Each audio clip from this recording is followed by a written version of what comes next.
Hello, lovely people of the world, once again to you, and welcome back to Let's Play Spyro 2 Ripto's Rage!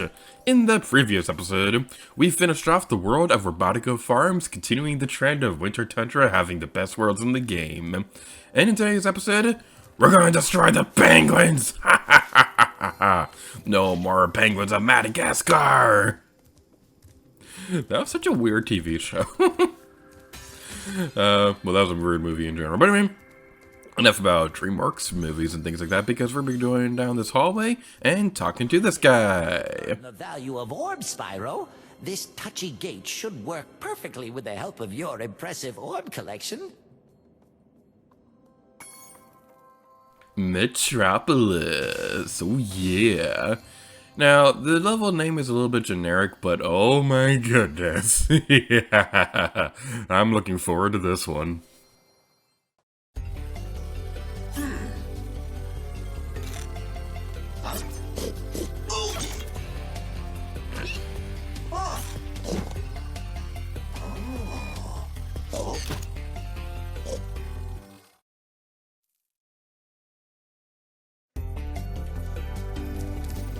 This insurrection from the farms has got quite out of hand. We need someone to restore order. Find the inventor droid. She's been working on something big. So this continues the trend of the worlds being paired together throughout the game, because now we see Robotico Farms and Metropolis kind of being paired together as well in terms of themes and things like that. Now I gotta say, I absolutely love this world, but the enemies in this world make me sad. I love animals and things like that, and I don't like seeing animals hurt and things like that, but we're fighting cows and pigs and stuff. Work. See, this one here is stuck. I expect it will start working again if you just give it a good whack, though. He said whack, and that's giving me... And that's making me nervous because of the hero's whack ability in Smash Brothers. I have a fun story about that. So, in Super Smash Brothers Ultimate, okay, well, first of all, look at this thing.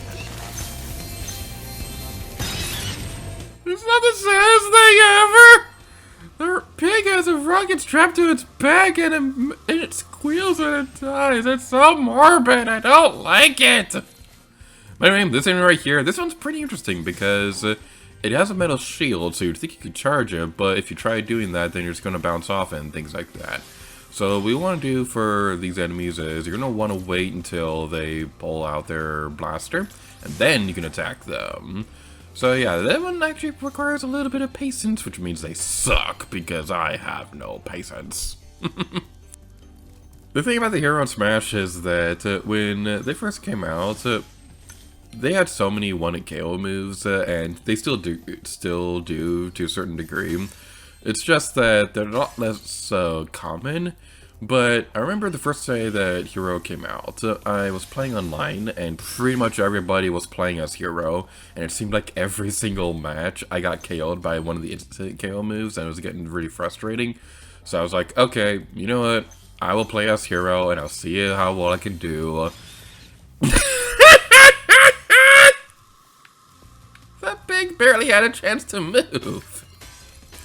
I fight against Isabelle, who pockets the whack ability, throws it back at me, and I die.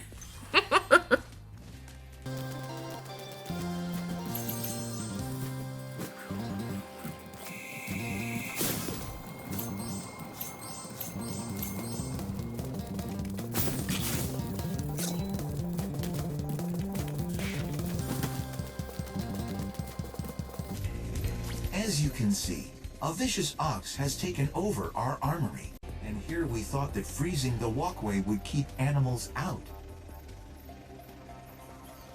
The ox is very tough. I would advise using the bombs against it, and it will probably take several bombs at that.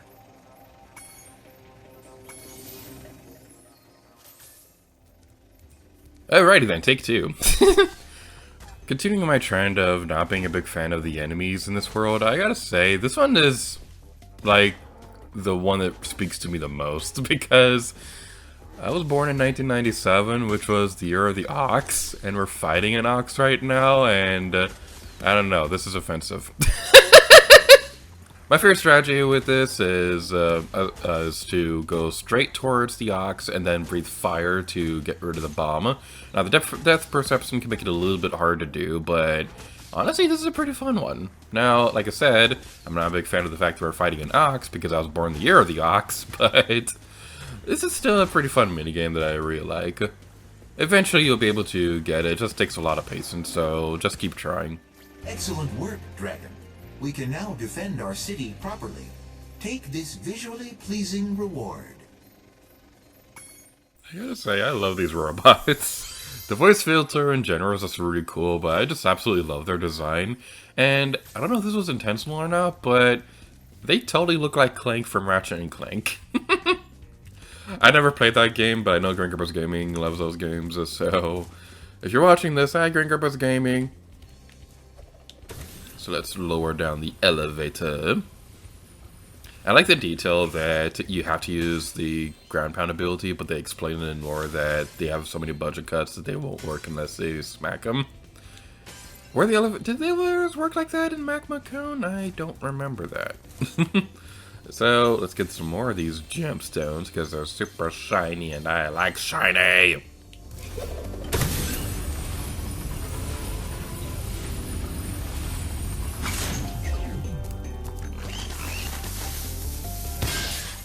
Oh my god, I just totally got this joke.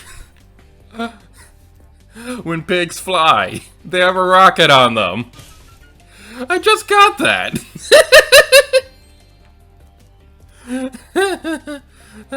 That's amusing. Okay, so I'm gonna totally ruin the song for people who love this one, but I think this is a Prince song, When Doves Cry. So I believe one of the songs goes something like, "This is what it sounds like when doves cry."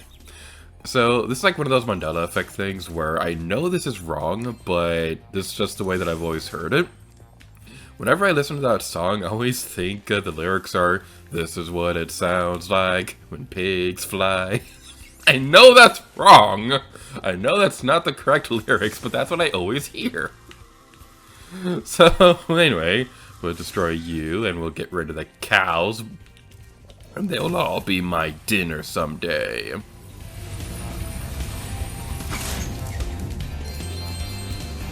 Ah, Spyro. I heard you were coming. Thank you for your efforts in thwarting this attempted coup. Please take this item, which living creatures seem to like.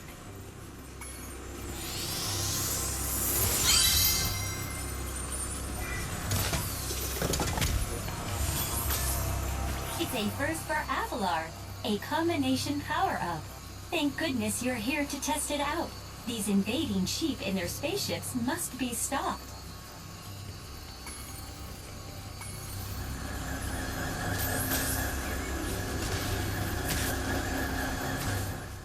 A combination power-up is the coolest thing ever! Why didn't this game do this more?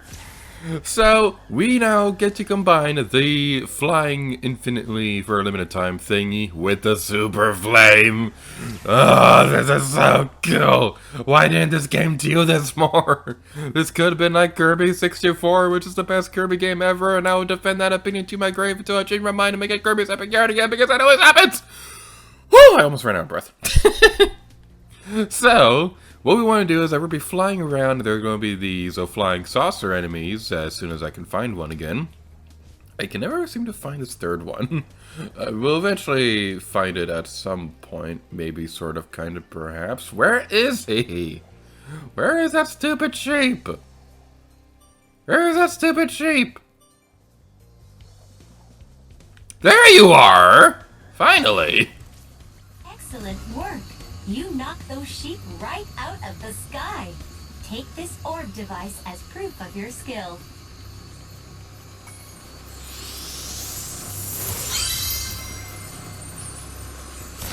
I knew it. Those first sheep sent out a distress call. The next wave of saucers is incoming.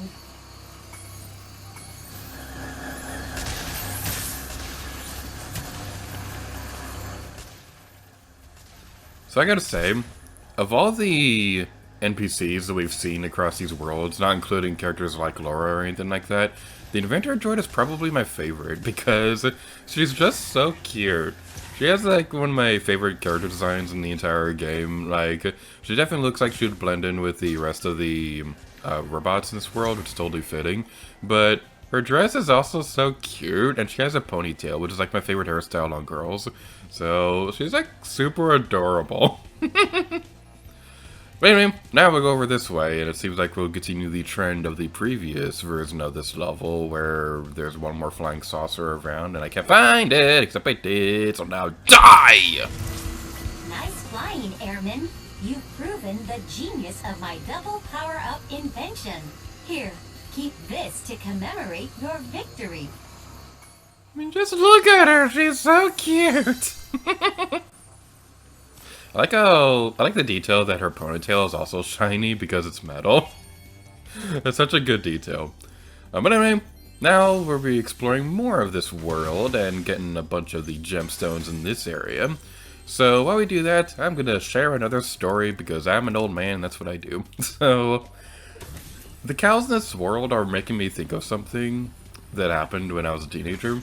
So, I mentioned in the previous episode that my grandparents lived on it wasn't exactly a farm, but it definitely felt big enough to be one. It was like a horse pasture thing. So they lived next door to another pasture that had cows on them. And my sister and I would take walks across the area so we can like work out and things like that. And there was one time where I was being dumb, and I looked at the cows, and I was all like, "You'll all be my dinner." So on the walk back from that, I look at the cows again, and one of them is just staring at me. The cow is just staring at me, and then this is too stupid to make up. The cow angrily moos at me. Like, I can't exactly replicate how it sounded, but it was all like... Like, it sounded so angry, and it was like staring at me. Like, I was legitimately getting nervous that it was going to charge at me, and I didn't quite understand how those things work where they have like the pit surrounding the cow pasture so that the cows can't get out or anything like that. So I remember freaking out because I thought the cow was going to start charging at me. It was terrifying in the moment, but looking back on it, it was really, really funny. Alright, so are there any other gemstones in here? Yes, there are. There's some up here we can go collect. So going back to the power-up being combined and things like that, like I said, I really, really wish that they had more of this in the game because it's such a cool idea.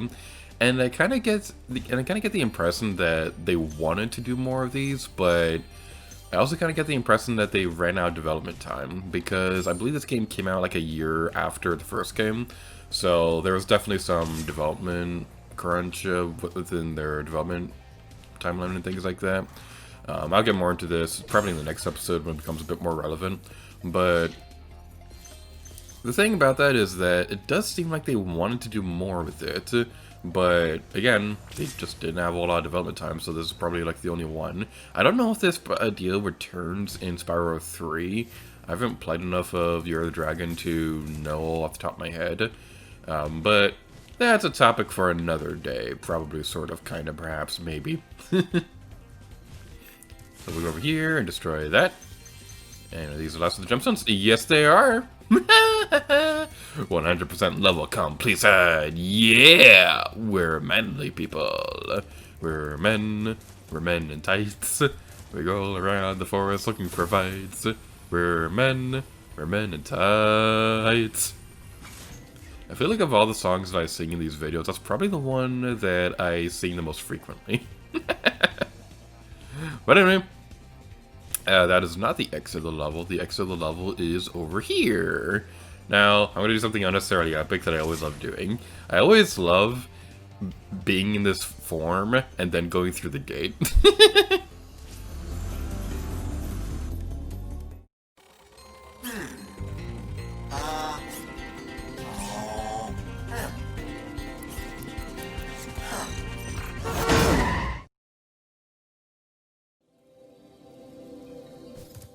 So after taking care of all that, that was the very last main world in the game. We're so close to the ending, it feels so good. Up there is the final boss. But we will not be doing that in the next episode. Instead, we're going to be exploring a little bit more of the Winter Tundra itself to see what else we can do in this world before we take on Ripto. So thank you all so much for watching this episode of Spyro 2 Ripto's Rage, and until next time, Lady Gear to you. Oh yeah.